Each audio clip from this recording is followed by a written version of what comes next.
mai ta ofi o ia le tau na foi ia se su ngā lo ia e lo ai ngā yo i ngā nisi o mtanga lo ngā le malo na whea ngai mo le sā i linga o le nei ali i malo na whanau i le taimi atoa na tau sā i li ai i la tau. Wha mawhaina mai e laksen, o fesili au tu o lo fia maua i ai ni tali, pe sa wha pe whea ia le tūlanga o ngā yo i ngā le ofisa o le leo, a e wha pe le mtanga luenga i wa aia tau maiti le oranga tamariki, i le whaafwaina leo le neimata aupu mai le amatanga se ia o ina tūpu le whaalawe lawe ma ua mali waile li o Tom Phillips ai manua ti ngā ina ai se tasi o leo leo. E to tasi le te kata na maliu i se whaalawe lawe na wheto ai ai se taawale ma se loli i le pitonu o Manu Wellington i Aukilani i le tai aho le songo fua.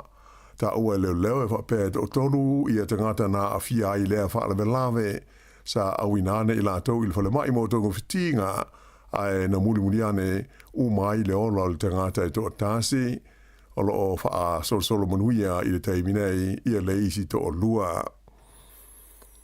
O le so o lo wha moe e tau awina atu ai e le pule nuu o le ai o rupehu i a se talo sangalo tele po o se petition i le parlemene i Wellingtone mo le fia whaasawina leo le whaletali malo ta ua fo ile nei ngo o le Chato Tongariro Hotel i le o ngā tonu le motu i mātu. Whaailo mai e le lipo le nuu le nei o Western Curtin o le talo sangalo tele le nei ua uma o na saini aita ngāta i siri atu le se furu mo le lima awhe le a whai o lo o whaatalo sanga inai le whai ngā malo ina ia toe te tala ia lea whaletali malo i se taimi wawe. E pei ana sila fia, o le whaletali malo le nei le Chateau Tongariro, ua iwa se furu ono tausanga talu ono fausia. Ai o Februari o le tausanga e luafe lua se furu tolu, le ana tāpuni ai ua le o toe whaongaina, ona whapea e lamatia, ma ono a fiango fie i se mafui e malosi. Na muli ane tu ina atu lea whaletele i lalo le wainga mo le tausinga le matanga luenga le si o maanga, ona o ele whaasawina o le malo o lo o tū wai. Mai o le teimi nei o lo ngā rue le mtanga luenga i le tāpenai na o se whautuanga lo ia e tu ina atu i le malo e tu sai o le lumana i o le nei whale. Ta ua whapea tu sa ma le lua tesi ma le tasi miliona tā la le tupe e whaalu le mtanga luenga i le wainga ma le tausinga o le whale e ui ina ua le o toe talaina i le mamalu o le tino o. Whaalia mai e le ripo le nuu o ropehu ua matua ta taua i le malo o na whaia se fuafuanga wawe ina ia mwhai ai ona toe te tala le nei whale tali malo tele. Na whaia se solo te te po se hikoi i le lau mua i Wellington i la songa fua nafi e wha manatu ai le atoanga o le lima se furu tausanga o le vai aso e wha ta ua i nai le ngana ma nganu o te ngata Maori o Aotearoa te wiki o te reo Māori. O lea hikoi le taulanga i Wellingtone na whewhiro iai te ngata mātutua ma le tūpulanga te lavau. Ai sa mawhuri lava i tama mo teine aonga mai tu ese le lau mua na sa wawali whaatasi ai mo pepese e le ngata i aonga amata ma aonga laiti ai whapea i fo i kolisi ma aonga maurulunga. O le vai aso le nei e pei o na sirafia o lo wha malu inai ma wha taua le ngangana a toa matu ma nganu o te ngata Maori o New Zealand. Mai o le solo le nei le taulanga i Wellingtone o na Stasi lea o le maupolo kalame o lo wha ngā solo ai le nei vai aso a toa e wha atoa wha uma i le asto nai. O le ai e se isi wa ainga o fofongia i le mani monimo o le amawhai una moli mawina mai New Zealand nei i le vai aso a sau i le taimi e ngase toto ai se vaenga o le la, mai o tātou i New Zealand nei, o se tasi leo o tunu o le amawhai una moli mawina lea vainga i le taimi e ali mai ai. O lea wha ato a lua nei vai aso tālua na moli mawina ho i New Zealand i le taimi lea na lanu mu ai le masina, ina ua ngase toto i le aso valu o se tema. Peita i lao le aso ngafua asau le aso luas furulua o se tema, o le amawhai o na silsila ai mai moa i le ngase toto o le la pe a whai e tāla whengai ma winga o le tau. Whailo mai le whalawautonga o le Star Dome le e whengai ma sa i li linga o le vani unimo tusa nei ma le se furu tusanga le ito e wa ai New Zealand nei i le taimi nga se toto ai se vaenga o le la i ta avilinga o pane tai le vani monimo. Ma fuona nga se toto le la pe a whai e puni tia le masina i a lona susulu ma le sao mai ailo na malama i le larolangi. Whai lo mai la le start home whaalangolango i a le te leo le vaenga o le la o le a puni tia i le nuu ma le tū malo o lo o tātou no nofo ai. O le am whai o na mōri mawina le neiva inga o fōfongia i le vāo le tū lai ono, ma le valu i le tai ao o le asangofua a sau luas fururua o se tema. A whai e manino malangi le lei lea tai ao, e mauti no lava o le tū lai fitu, e au pito sili o na ato o toa ai, le nga se toto o le la i le aso. Ua pine auro i le li o Jody Beamish o Nipsila i le tuunga mamao o le tonu hafe meter Steeple Chase i suenga siampini o ta alonga afe leti le laulangi i Tokyo i Japani e pe ona iai le vave awana le i la. Ono na taimi sa wha mawina e valu minute tolus fultolu te si valu se kone e tusa lea ma le fitu vai se lau le se kone na muai o ia mai le li isa o mia le siampini o le laulangi i lea tuunga o Sufian El Bakali mai i le tunuu o Morocco. I Switzerlandi na pine si divail te maita i New Zealand o Sammy Maxwell i le tuunga wila o le mountain bike cross country i suenga siampini o lo whaiai i Crans, Montana. Se fuma le valu se kone na SSI Maxwell ma le te maita i Switzerlandi o Cheney Risver lea na mua peita ai o lo tu mo pea o ia o na tūlanga mua i le whaasalonga o le series a le lalolangi i le teimi nei. Ai i le vaenga o li isa tūlanga se furu lua i le li o Sam Gaze o New Zealand i le tuunga leo le cross country. Ai i so ngā siampini le lalolangi ta alonga awheleti o lo ngā solo fo i Tokyo ua tau whai sao mai i le final o le ta alonga o le pole vault ia po o le oso fo le nei e whaanga ai le la au ia ta mai ta i to tolu mai New Zealand ina ua manuia la nā tau mawhai i le maurunga e wha te siono o mita. O la tau ia o Imogen Ayres i Liza McCartney ma Olivia McTaggart wa fia ta mai ta i to sfuma le wha ia o le asauni mo le final o le pole vault e whaia i le pole so lulu. Ai i whai pelenga, o le tauwanga o whai pelenga le OBC, le Oceania Boxing Confederation, whaia le vai aso nei i Tahiti, o le amawai whailonga tupe o li imata maa i tai e tau vai. Whailo mai le pele stene o le OBC o tau iti nina, o le seleni ma whailonga tupe o le tauwanga, no fo ina mai le asosi o whai pelenga whaalewa o malo po le IBF, mai o le awha manuia ina i lato uma e maua pine i lea tauwanga. O la tau e pine auro e lua awhe tā la Amerika le lato whailonga tupe maua, pine si liwa e tasi le awhe tā la ai o le pine apo memea e lima se lau tā la. O le nei tauwanga e amata i le pō le salulu, mai e te tau na whaia su ngā fusi i le aso luas fulu o se tema. Whaiungal nāo telefau.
Le whawiwhianga mai le kolisia le fifi.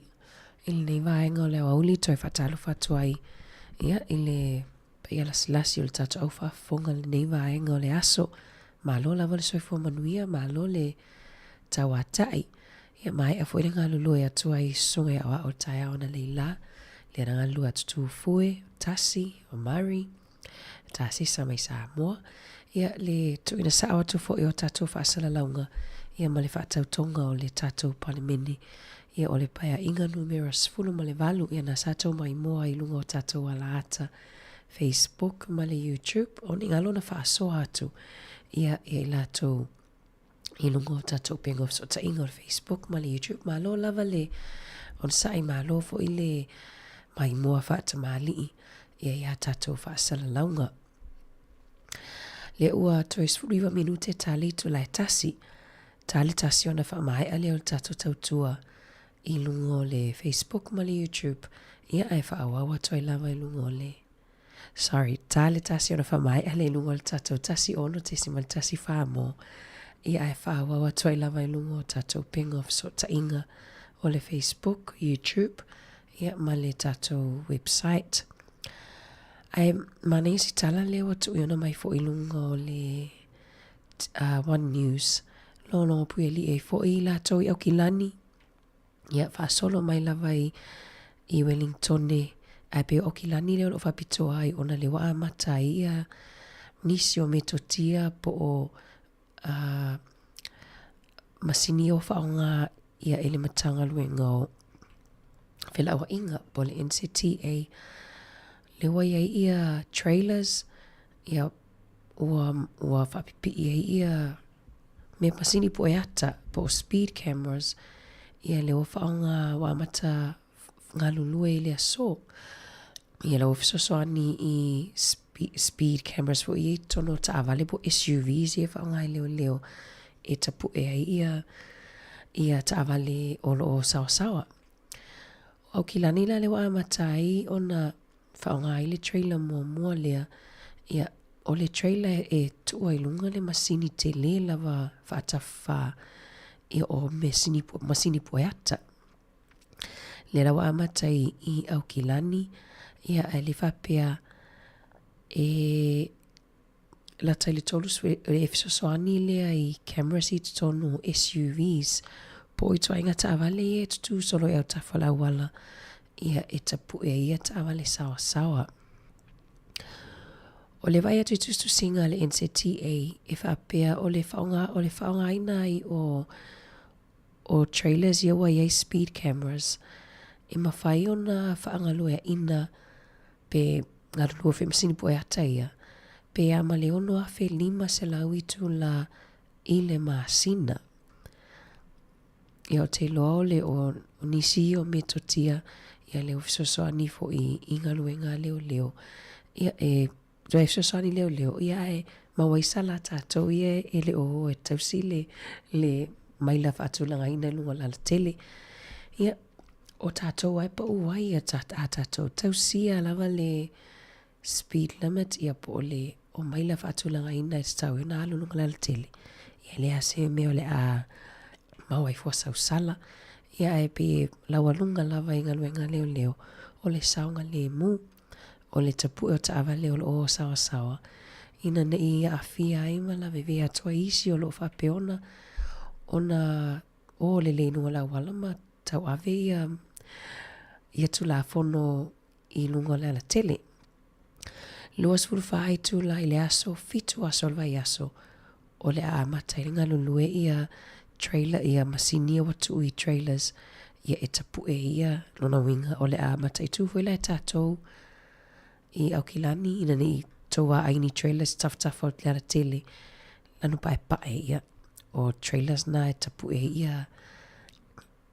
ia mai lava atulanga ina po ta vale o sawa. Io ni sina tala atunu fo I se au ngā mo tātou umalava ia mai maua I tātou tupe ias ia me o sala ia ai me se le pui mai fo I o tangata lungo le ala tele. Tēnei ula whala ma le pese ingo siu whonga lau mua. Ia, toi tani umai, tātou talatala noa, a tono fo ini si vaenga, whai on wha asoa tuai, ia na wailungo le tātou Facebook, ma le YouTube, ia pia wape le tele I maua po le whiwhata e mānawa, ia nga ia I mai moa, ia le whatau tonga o le palemene, ia polo no paia ingas numera sfunu ma le valu, si o tātou malo Samoa.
ia manuia aua e te loto vai vai pea o mai whaina tā lua te whaatasi ma lea tua i so o se ala e te uia no ua tali ia e whalongo mai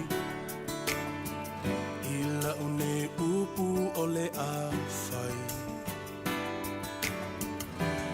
ia e no fusauni awa e te solo muli i lau whai unga ua whai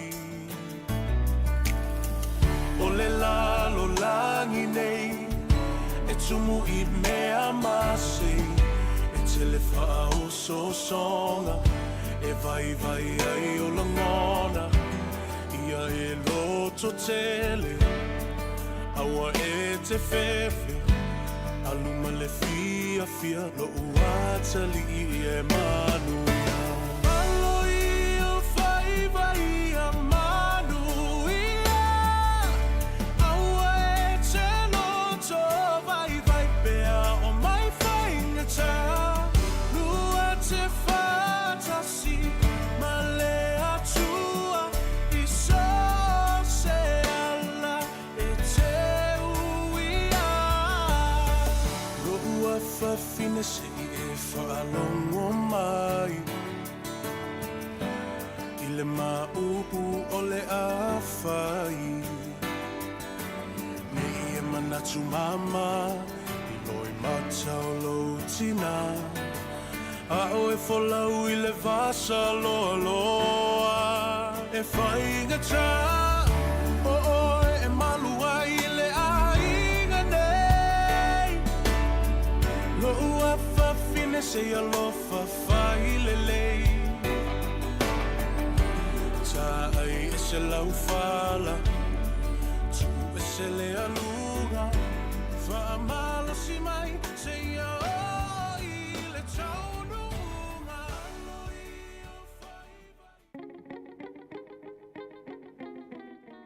o O le whawhiwhianga ia mai le sāla ni alo ia ma le pese alo i o whaiva. Ma le pese momo atu i o le pese mai whawhiwhianga mai teine o le ula whala. Ia le la tau te langi ina ia le i o le siufonga lau mua. Ia toi wha malo atu tata o whafonga malo lava i le au ngā lulue. Ia la tau whileu toi fo ia tau wale toi wha awa wina o ngā lue ngai le nei aso. Ia whamalo ia la tau fo i le ua mānawa mai ua sa sifipo. Ia le mānawa mai le tae awana leila. Ia talo si e maua se malo lo ngan lei. Toi tāpe nei fo ia wale sifi o nā nei le afiafi. Ia tātou le ngā lulue malo lava. I le whaingofi le tau. Su e ngon whalawa ma le pata ia i nei atunu. Tātou tala noa fo i la i le whalawa ma le pata le wato e sau fo i lunga ia talafou ia i lunga le teo New Zealand. Toi si itia i fo i o le tau o le susu, o le sisi ma le pata.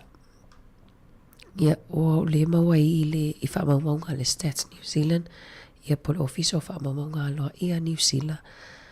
Le toi si itia i o le 5% tusa o loa o le isi tanga tele lea wha le tau sanga. Le o toi si itia i le tau o loa nei. O le susu lea 2 lita.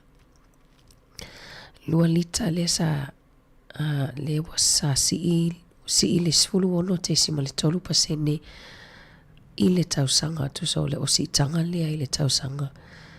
Ia le ua whata la fitu sfulu 2 sene pesi li atu le tau o le susu lea 2 lita ia i le tele o supermarketi.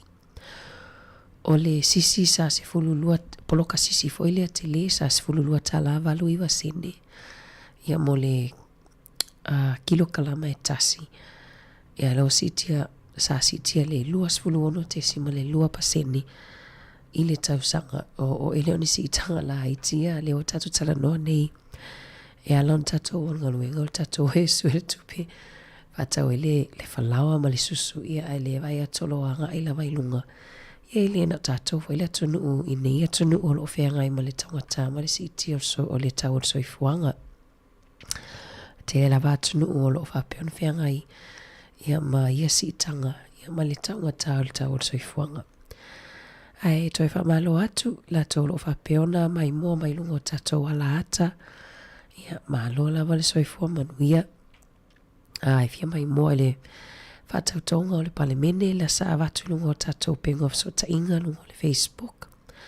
Ia ma le YouTube ia whamalulua tua ia la tau leo mafuta mai lungo le tasi ono te sima tasi whamo ia sa le mwhaion tau mai mua ile sa tam whailava ia leo whainganwenga ia e whamtalatala atu ia le taimina whaasala lautu sa awa tuai le sa te lena sa no tuai tu fue ia e malo lava whamalulua tu ia o waitau ane o le fuluma le hei o ni leo ia lewa ili lewa fwena malo si mai ia ile fulu tu lau.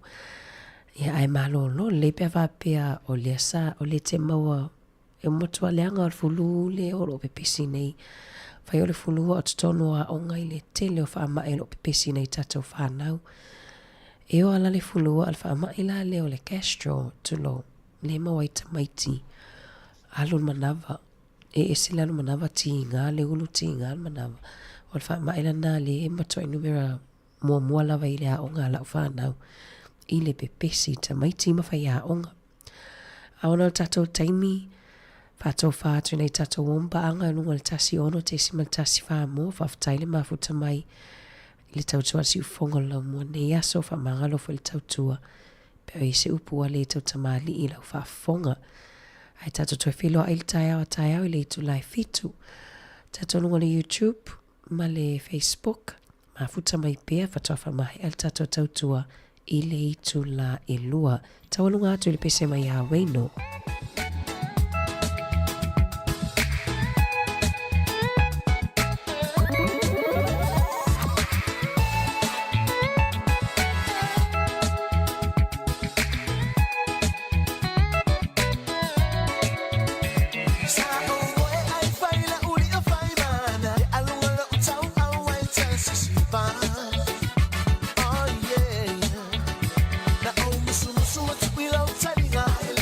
Honey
Tālo whalawa o le isi le nei vaenga o telefou o le si ufonga o le lau mua. O le a wha wau le ngā ruenga e tau wha le lei ai fiso o ta inga wha te konolosi e le mta ngā ruenga o le ati na elo tele po le Ministry of Social Development, le MSD, i se tau e pa u mai la wha inga na fua i nai mua. Sa tau wha le tonu le ngā ruenga ma fōringa mai o le a ta atia, pei ta ai o le o wha ai lo mai o le a wha wau i le wha moe o le a wha le ai le IT system le ua tolu se furu tau sanga talu o na wha o ngā ina ma tele ina wha le tonu ai le whainga o benefitia tangata o le o maua lewe so swani mai le malo. Na wha ilo mai te lua nei le malo e to tele tangata e ono le sao la whainga e tau na lātou maua mai a lātou benefiti ona o le wha le tonu masini nei tau fiso o ta inga o lo whaiai ngā luenga a lea mata ngā luenga. O le tau fau o fuafuaina mo le nei Paul Kalame, e tusa lea mai le se fulu 5% ua maua lalo ai na ilo le tau sa fuafua i nai mua i le vā o le tasi tesi ma le valu ma le 2 piliona tā la. Sa whaia ia se te ea se vaenga o whaife au ma le au whai lotu i whawhane o le ofisa o le Minister Tupe o Nicola Willis i Wellington e whailo ailo lātou manatu ua te tau i le malo New Zealand o na whaia ni fuafuanga e whasanga i le malo Israelu ona o ana sāwanga o lo whaia i Gaza.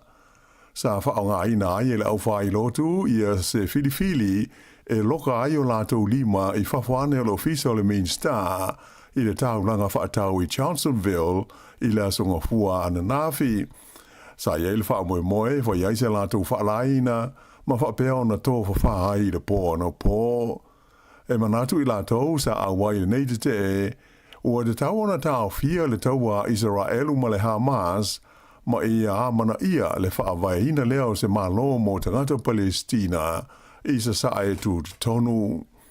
Ua umao na whailo mai le Minister mai whafo New Zealand wa wasa mana i o Winston Peters o le a whaato a whailo mai alo ia se whaai unga ale malo New Zealand i le mata opule nei i le taimi o le tau o fianga po le whontanga a malo au whaatasi i New York i le vai aso a sao. Whaalia e sui o whaife au o lo a waile nei te o Mel Mackenzie o le Kalesia Anglikana e manatu lau whailo tu e le o amana ia le malo Israelu manatu mawhautuanga mai le tele o malo le lololangi ina ia tau fia loa le taua i Gaza a e da tala le awinatu o uto me ai maisi fisoswani o loo mana o mia wawe tangata i le taimi nei. O le te ele nei le au whai lotu i Wellington ua langolango ina ai le solo te sa whaia i au kilani le whai ungo le vai aso na te nei lea sa whaatau ana wina ai le malo New Zealand ina ia whaia wawe se fuafuanga e whasanga i le malo o Israelu. Na wha umai la soko fuana na fi le whaatala no ina o suinga te tele ia ua mana o le malo New Zealand whaia i le suenga o le tuspasi o le NCEA ai e ali mai o lo ese manatu malangona o pule a onga i le taua male aonga o ia suinga. O nisi o pule a onga na visiri ia le wale isfasa laua New Zealand o la tau whaalia mai o le suinga e pei o na whaatula i mai e au fiai i tu spasi ese lua mo le tau sanga se furu lua ma le tau sanga se furu ma le tolu ma le sua ina e tau maitio ni mata o puse 5 ai e le o se ngai o inga ua tu wai o na whaatino o stasi lea ma se mea se le lo na fua ina. O le nei fuafuanga al whainga malo na wha malo si ai la whainga e se lau luas fumaltasi o pule a onga i le tonu o le tunu a toa la tau te sainia se tusi e alo i airo la tau te ena lea o ia suinga. E le ngata i lea ai o se suenga te ruai nei e le asosi o pule a onga o a onga maurulunga na manino mo iai to tele pule a onga la tau te ena ma la tau le talia ina ia vaenga au tu o suinga e pei ona iai ia le nei fuafuanga le whainga malo. Vai asana te nei lea sa whala o i tele mai ai i se tusi na sa inia ni pule a onga se onu se furfa ia lo la tau langolango ina o suinga e pei ona whaatula i mai. O whaalia le palemia ia Christopher Larkson o lona manatu e le tau na whaia ia se suenga aloa ia i le whaafuaina le nisi o mtanga runga le malo New Zealand. O le mataupu e awhiai le li o Tom Phillips malana whanau. E pe ona sila fia o le wawao le sunga fua le vai asu te luai le ana mali wai le nei li ina ua whana e leo i le tuana iai o se taimi e whātou sanga o ta avao o ia malana whanau e tolu. Ta ua le palemia e tele ni fasili mana o mia o na maua iai ni tali le nei mata upu mai ta awhi o ia le tau na whaia iai se suenga alo ia e ilo ai ngai o inga nisi o mtanga luenga le malo na whea ngai ma le sa ilinga o le nei li i malana whanau i le taimi atoa na tau sa ili ai i la tau. Wha mawhaina mai e Larkson o fasili au tu o lo fia maua iai ni tali pe sa wha pe whea ia le tūlanga o ngai o inga le ofisa o le leo, a e wha pele mtanga luenga e wa aia tau maiti le oranga tamariki i le whaafuaina leo le neimata aupu mai le amtanga se ia o ina tūpu le whaalawe lawe ma ua mali waile li o Tom Phillips ai manua ti ngā ina ai se tasi o leo. E to tasi le te katana maliu i se whaalawe lawe na wheto ai ai se taavale ma se loli i le pitanu o Man Wellington i Aukilani i le tai ao le songo fua. Ta ua leo e whapea o tolu i a tangata na a fia i lea whaalawe lawe sa awinane i la tau i le whale mai mo tongo whitinga ai na muli ane umai le ola le tangata e to tasi o lo o wha solo manuia i le taiminei i a le isi to o lua. O le so o lo wha moe e tau awina atu ai e le pule nuu o le ai o rupehu ia se talo sangalo tele po o se petition i le palemene i Wellington mo le fia whaasawina leo le whaletali malo tau ua fo i le neingo o le Chato Tongariro Hotel i le ongaru tonu le motu i mātu. Whaailo mai e le lipule nuu le nei o Western Curtin o le talo sangalo tele le nei ua uma o na saini ai tangata i siri atu le se furu mo le lima afe le a whai o lo o whaatalo sanga inai le whainga malo ina ia toe te tala ia lea whare tali malo i se taimi wawe. E pei ana sila fia o le whare tali malo le nei le Chateau Tongariro ua iwa se furu ono tau sanga talu ono fausia. Ai o Februari o le tau sanga i lua afe lua se furu tolu le ana tāpuni ai ua le o toe whaongaina ona whapea la matia ma ono a fiango fie i se mafui e malosi. Na muli ane tu ina atu lea whale tele i lalo le wainga ma le tusinga le matanga luenga le sio sio maanga ona o ele whaasawina o le malo o lo tu wai. Mai o le teimi nei o lo ngā rue le matanga luenga i le tāpenaina o se whautuanga lo ia e tu ina atu i le malo e tu sai o le lumana i o le nei whale. Ta ua whapea tu sa ma le lua tesi ma le tasi miliona tā la le tupe e whaalu e le matanga luenga i le wainga ma le tusinga o le whale e ui ina ua le o toe talaina i le mamanu o le tino o.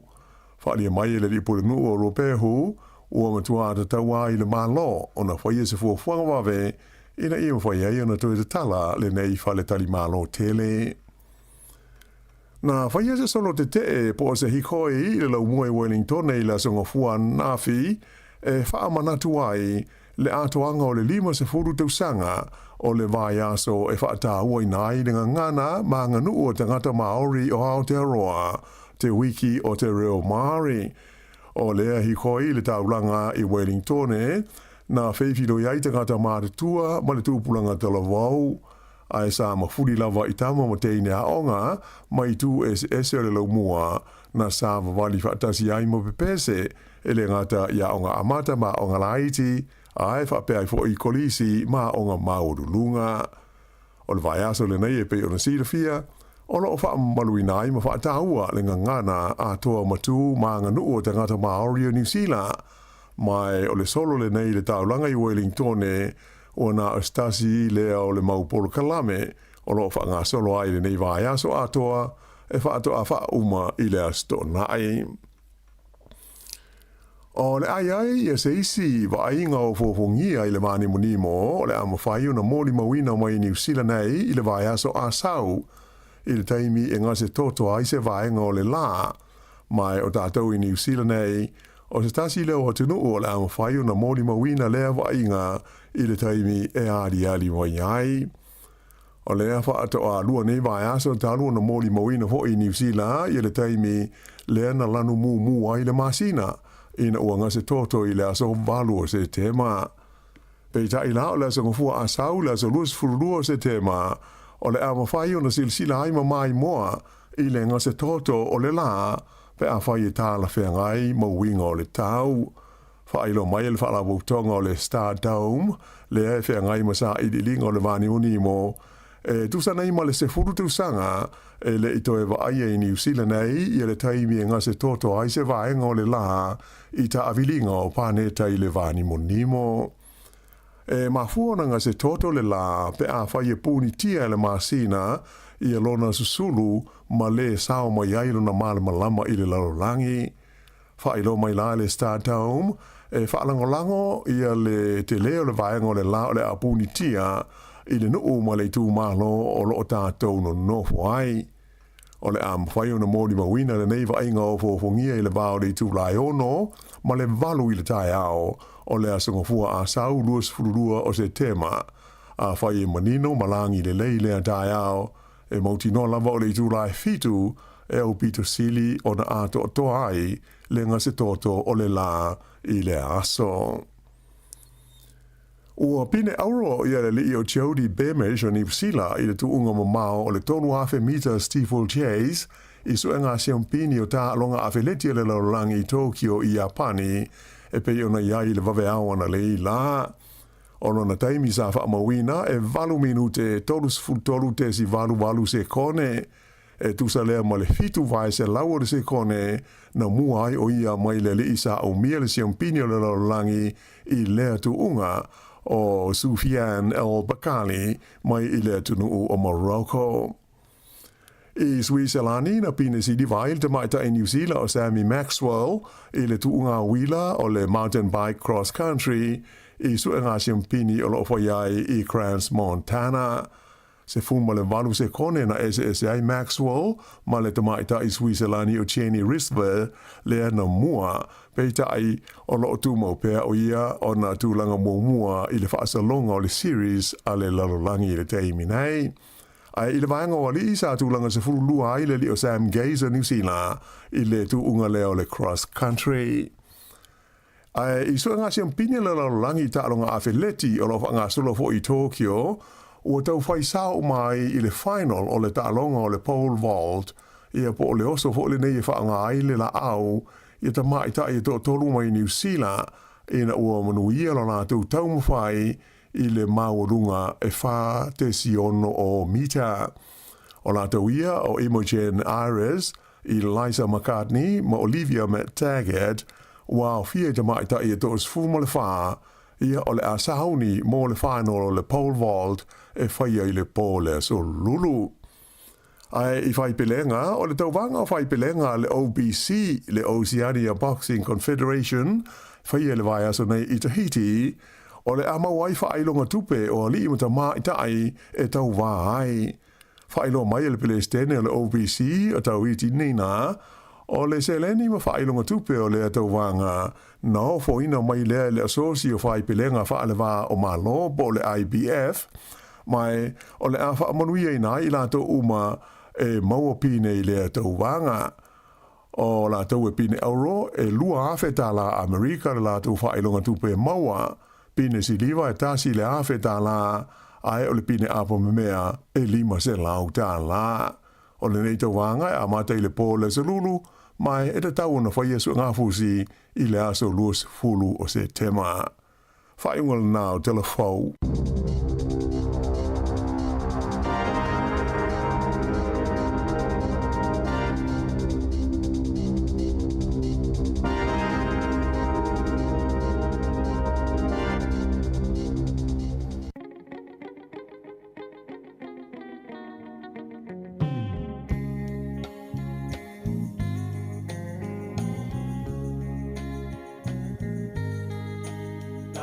Samoa e matalasi Ua si o mia e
Whawhiwhianga mai le 5 stars, ia, ma le pesele na Samoa matalasi, ia, wa whetawi lava fo'i ma le whamoemoe, ia, pio na alo atu aisi o tātou atunu o nei aso, ia, i le whatautonga o le palemene i le nonofo a inga, polpaya inga numera sifunu ma le valu i le aso, ia, na foi wa, pio na whaafonga i tātou ia na mafuta mai ana leila, i le whaasara lautu sa au atu o le whatautonga o le palemene, ia nana mai moa pena sau, pena whafonga fo'i, ia au tō lau mai e le palemia, ia, o la auli an mali e toa pola Taivao Schmidt, nana la tō lau mai ia minister, ia, sui minister lango, ia nan tō lau mai te lole a au ina atu se au te linga, i le aso a tae au, ia pea whaafunga mai i talafou a le sunga ia tā sisa. Lia mai atato talafou mai Samoa, ia o te lola maua tuai ia se au te linga pea whapena misi a oe, ia le lauina mai, ia o le kabineta, ia le ngata i leo o minister, ma taitai am tangaluenga, taitasi ala mahalo Samoa, ia ai toi whamalo atu tato whafonga le aso munumuli nei o a o ngā nei whanau i ona tu unga i lea mo le lua vai aso ia toa i wawe lawa o nei fo i kuata tonu i e toi ai mai wa kuata wha tu so o le kuata pupu ia le te lea ina whamai ai ia a o ngā halum whanau ma tu ua toi lawa i le tuanga o Kirisimasi ia tamaiti a onga wha malosi i le otoe umi fo i ia ona mau fo i le malolonga i lua vai aso. Me se nei tatou alum whanau ia o le a suenga o le NCEA i le wasenga sifultasi sifululua sifulutolu. Wha malo atu papali isina leo lo mafuta mai lungo tatou penga of so tainga ia mai latou malava o lo avele le tio whanongolongo al siufonga lau mua ia ma o tau paanga ma sani ia i le aso ma le aso. Mr. T ma le pese beautiful Samoa o te lo tatou malava le sa mai moa ana le la le whaamoemoe ia o i fuinisi ala na malanga whapitoa la vai Samoa le fia o le fia awai fo ia i le whatautonga o le palemene ia o loto Samoa fo i nei aso o mawhaiona mai aina whaamoemoe ia le file mu ia malanganga o le atua pātasi atuai ia i le ni hoi whainga malo masi o tātou palemene o le ātau aveina ia tofinga whaala malo ia ma sui fo i sui mai i tu malo taitasi o le a whaila ia whaiola tau leo ia ma leo la toi tu malo i tu tono ni paia inga o a matalia. Ia o le whatutoi le tua Samoa tasi leo se i mai no fua. Ia ae o ai atu fo i le mahalosi mai fo i ia o le tua ngai te lea ia pati o le a ngai an malo ta ua fo i la tau pito la au ia i sono upu whai o malo. Ia ae tatuatus whawhiwhianga Mr. T ma le pise beautiful Samoa. I vaiva maili nei au auli matangofi le sulumana i on la i whafo ato le tatu ofisa whaasara lau i porua nei.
fau tuanga le nei mo o e la Samone fa avai pe o ile tua mo o e ana mua lau fa alo alo umau malau wana no ku i tu mau alo fa so se tasi lau fu ana i au umau matango fie mai lula lele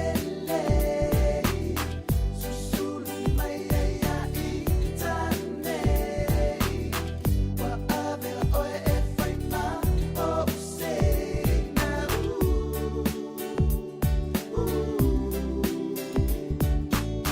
matango fie mai lula lele susulu mai ia i tane wa ave o e fai ma o se na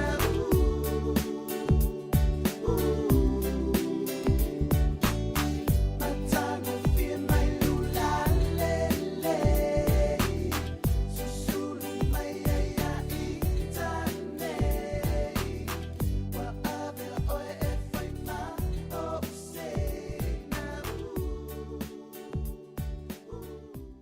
Whawiwianga mai le sunga ia Mr. T i le nei au auli. Toi whamalo atu le tato au whafonga. Whatalo whatu ia si anti leo se lau leota. Mafuta mai Australia alo whatu. Mo oe se lau ma le ainga. Alo whatu fo inei tato wompa anga umalawa leo lo mafuta mai i whafo ato New Zealand. Ia, meswe Australia le to atele lava le tato au whafonga. O le vaiaso nei whaamaluina i le vaiaso e mo le ngangana Māori. Ia po le te wiki o te reo Māori. Ia le olo o whangasolo le vaiaso nei. Ia olo o tele fo i porkalame i tutonu lava i o aonga. Tele porkalame olo o tāpena mualom whanau. Ia awale whaamanatuina. Whatawaina fo i o le ngangana Māori. Ia i tutonu o New Zealand po ngana tangata whenua. Ia, kia ora, tālofa. Se o tai au po hawhai ni mawhai upu le a mao e whai ni. Mao e so e mamari ma te o mai e sound e whaasoa atu fo i nunga tato le tio. Ia ai mahalo lava. Tato tala noa nei mana e o le pesele na mai atu a Mr. T o le e le laina nana au mai a whapea manatu iaso mativa. Iaso mativa. Ia e le whaangaloina i tua tu solo o laina la ne o te fia au mai a. Ia i le pesele a Mr. T na mai atu le beautiful Samoa. Sa le laina lea e le mawhaiona tatou whaangaloina ia baitau o mativa. Ia e mo i le mātou au atu pulanga pe mo i lawa ele i maua mai ia baitau o mativa o Samoa. Ia watatu whaalongo lawa i na iota grandparents e whapea wa laki le taua o ngā tupulanga wa o mai wa i ta avale e o ele haonga wa i eini ato haonga ni api. Ia e tate hele mawhaio na tatou o ta imagine fo ili ele vaitau soifua i fo i lātou. Ia e tate leo tatou mai nei atunu. E anu lawa na mawhau i Samoa i aso ana mua. Ia e mo e lava tate o la mai taita wa ia ta avale wa iei wa pe wa whaafengo fiele o langa. Ia nei tatou tu asina sina. Ia o la tau tonu ai o lo iei pine whaamau e tatu whaalongo lava i le tele o nei tatou mātua matutua e whaapea. Pe o le tala le e whai e vai mai lo pe wa le umana aise mea ai tu lo. E puti ala tau ia toe awane i wha mai maua mea ai. Awane i ai whalongo vela ai o te lo matua. Awane i wha mai maua mea ai. E to te li loa i aso ia mātou i le e tinga ona se taunga e upu le taunga e toi mai le sia so e toi i le vai tau foi o le ai oni pusa aisa tu lo. Ia le la wa o mai ni atu wa ia ile tama a inga wa tia e foi mati na e a inga i Samoa. O Samoa ia pe ia tu sa o mea umale wa mo i nei lo mo i Samoa. E o tate alu atu I Samoa pe ia o le mea malia matotala noa I fo I Malaysia vaenga na nafi. E ola I lanu o pau o tangata lai Samoa tulo. Wa mo ia wale alu atu pe fa pe ata ita ia nistam a mesela tupulanga. Ata alu atu fa pe ata ita o ni tangata atu I fafo. Ile uli tele ia pau ile la. E talia lan fe mai le anga ile oto e savavani ma to le wota vale. Ia wale to e wataule fo I wale taule o fo I ngahalului wa tele la vai wa fai ngofie ona watu marketi ma o maile e mo ila o le tamau ainga ma le uti o seleni. Ai tele la vai ia ainga Samoa. Me se ainga e lata taulanga ia ele ni fanua e o tutoho ma fai ni fatoanga. Ia e fai ngofie ona o e fatau mai. Ai pe o lata mai tauna I Samoa I le lanu o skin le pa ia pa o tangata I Samoa wa le dark tele o pe wa pe ia tu solo pe ia o papa ia tu lo vai ngale Samoa ia tatoi o le suinga o le olanga ia ma suinga o le unga tupulanga ia o le suinga fo I o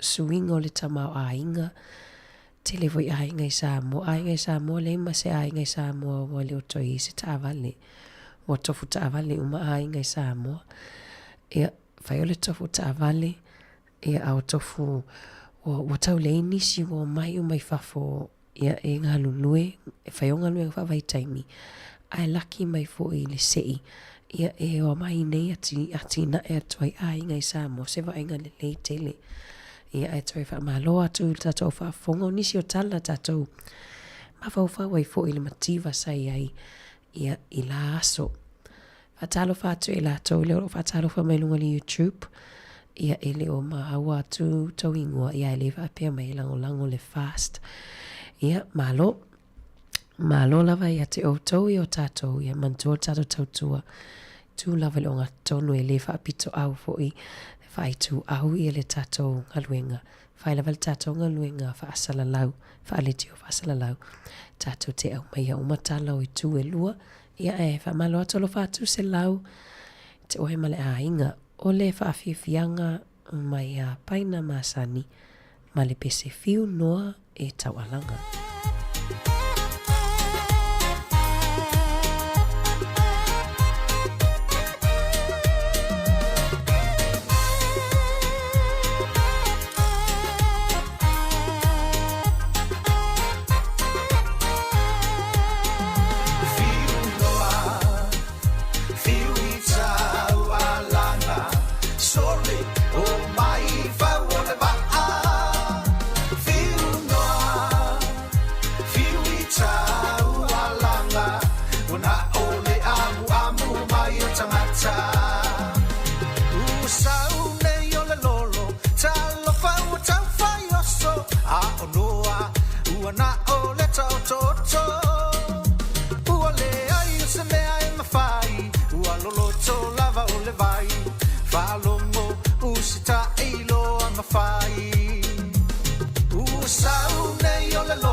Satani, ualiu tino tangata. Ia lelei o lau whaalongo ai awai te toe nofo nofo fia la ia lea li iwa sa o loto Usoe o le la patainga Aue te whantamala Satani ua liu tino tangata Ia lelei o lau whaalongo ai awai te toe nofo nofo fia la ia lea li iwa sa o loto Fiu noa Fiu i tau alanga Sole o mai fau o le maa Fiu noa Fiu i tau alanga Wana o le amu mai o tangata Fiu noa Fiu i tau alanga Sole o mai fau o le maa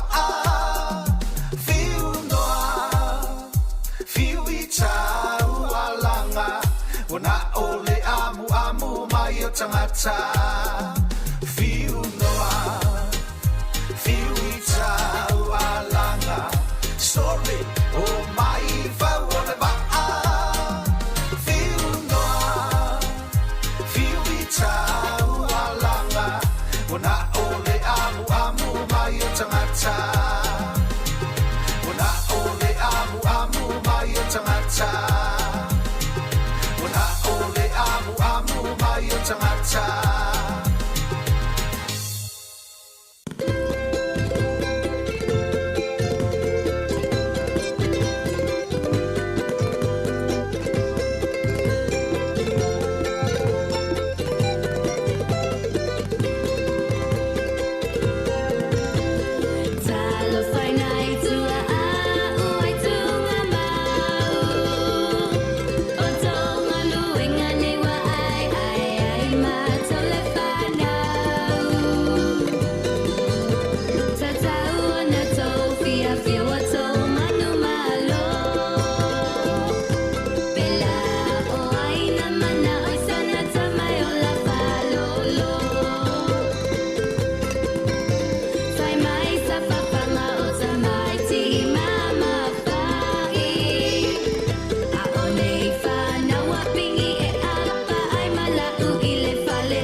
sana o ia tonu le na fai mai o a kamulo na to alua ai le aioa umoni lava lea o susana sia o silo umoa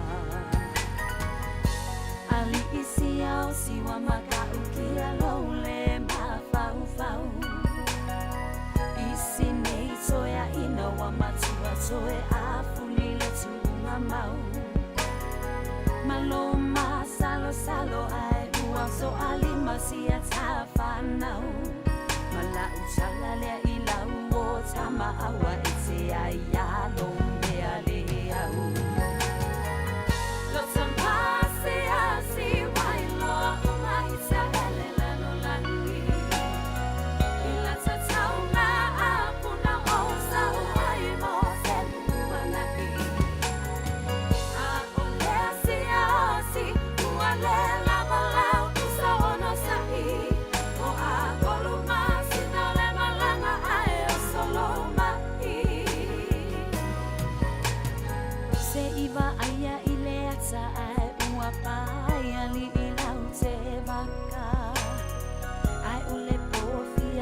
Safa nai ai umale au malanga Lena fa ai uai ile maso amale ta i malanga Na nai ona mau ulima ona ole pese fo i de le lutati yana Ulima se ita ufale atu ile fai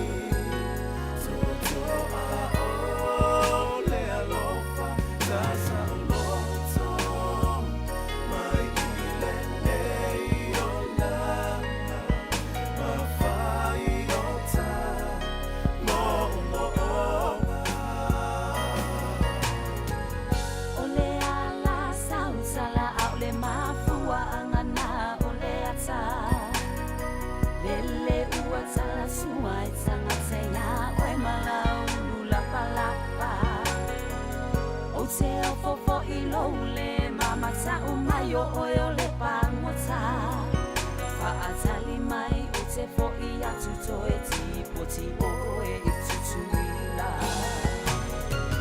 Lota mase asi wailo umaita ele lalo langi Ila tatau na apuna osa uai mo selu manai A ole asia osi uale lava lau usa ono sai O a koluma sinale malanga ai o solo mai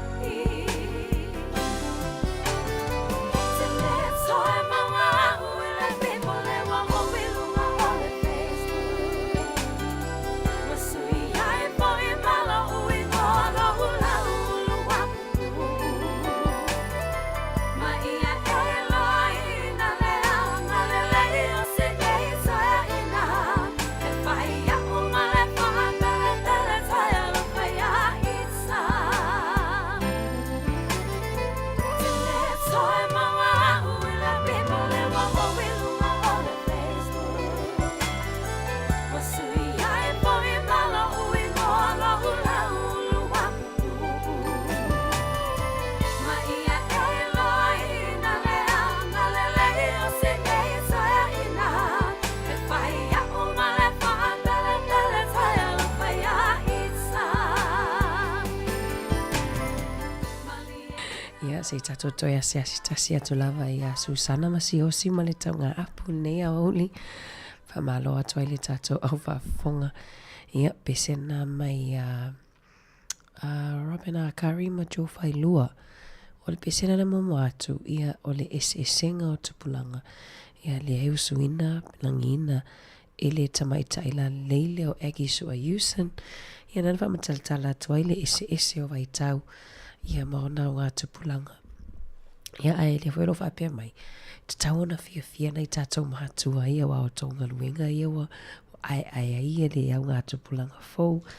Ine ese singa o tupulanga ma e o isi wa ipo le pese ia o lātou sa ave mea o ngai ato lau fala ia o aso nei wa i te tangi ai le isau ato ha onga whaatau. Ia i le watu punanga mana I whanau I nei aso. Watalo whatu tina ia lo salia. Ia le mafuta mai ma papali isina leo ia I tailawa I Wellington. Malolo whatalo whatu pe telo alo sio. Ia leo lo mafuta mai I Perth I Australia. Watase fia ia auto I Perth pe telo. Ia mai lato umalo whapeo na maua mai atato le tato tautua I le nei a wauli.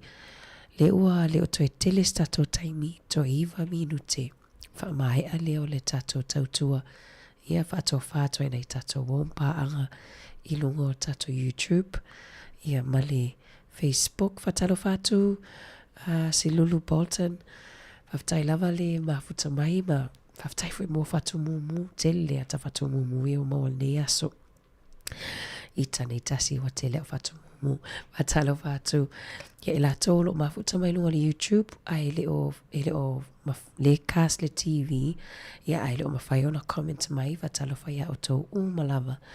Ia ai me se la tau lea sa ti lava e tamama le teini le TV alo matua le to ina mai lava ana leila. Ia lea e leo I se telefoni e comments pe wha soa pe tala no mai ei.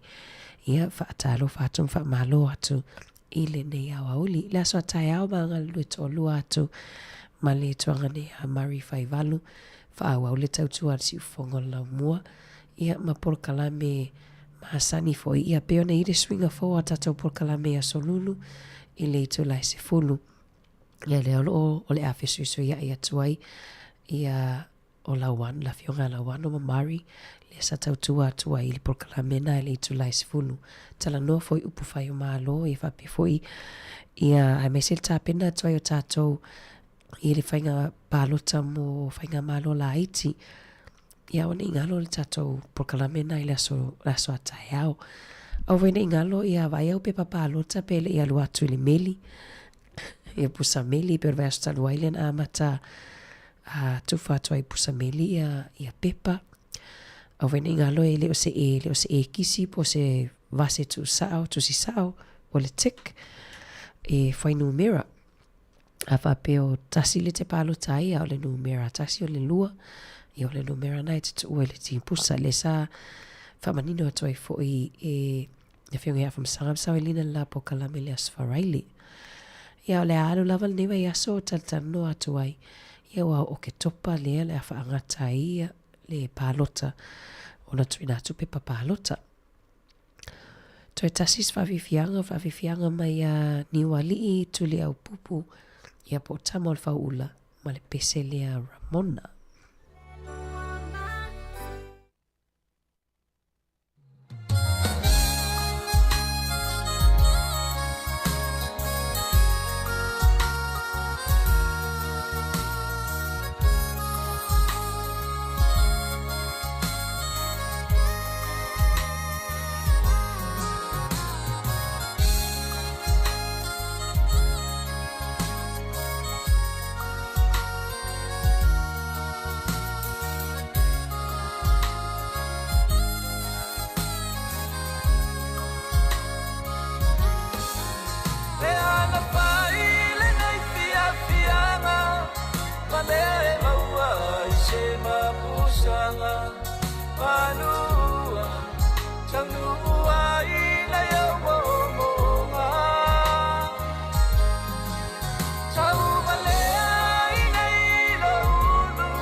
Le mafuchanga ia soe lua e soe bala bala ai uina chama I le basa a teilo a ipea I chalo sanga Ramona te chalo pea I le atua I so semea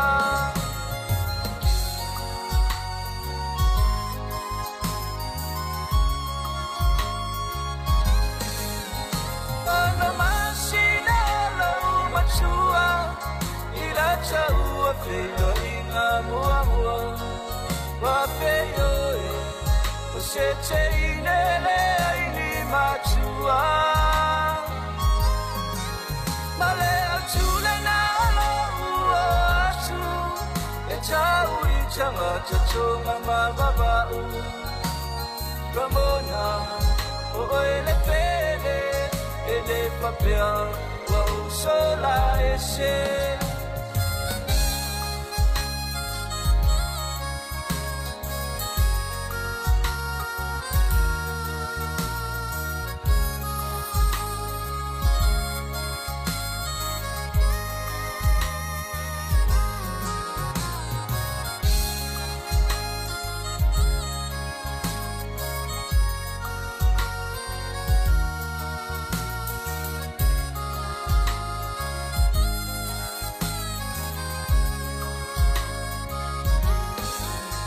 Sanga chela sa oya New Zealand Lawasi cheche weli choni maukilani Ai pechai Ile chuma ura choi se chasi Olele chaimi au chichau chinochu Wana oele chaele oro ufachu Ramona Pamaoni Olo alofa seyo o ileochi Ramona Pamaoni Olo alofa seyo o ileochi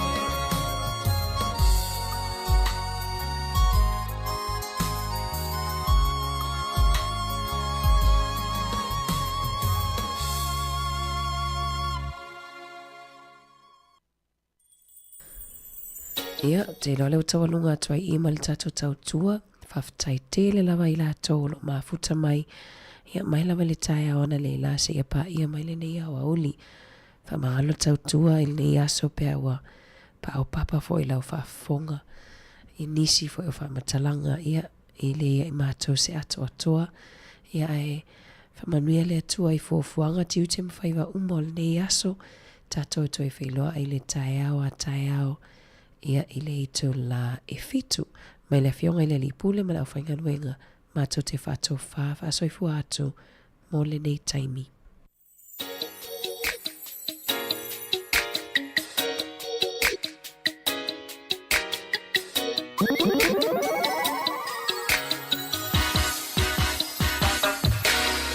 Spaioa, solo uloa, o sofo ilela, o ita, maile maunga, to o manga. Fainta, lelo fale paanga, atumua, telemotu mafutanga. Pasolo maya, leolanga, ba ayalola lele, teletama, pia avea, oi faimose. Eletawai, lauba ai, tauna faisa omai, ealuaso, te iane wafuli tumai.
Manomi atamai elefo ila uva ai aole aso emo watu toyo omai epuna mepea uvai manino lelo na faifa asili moli atu o fofonga na ya umiti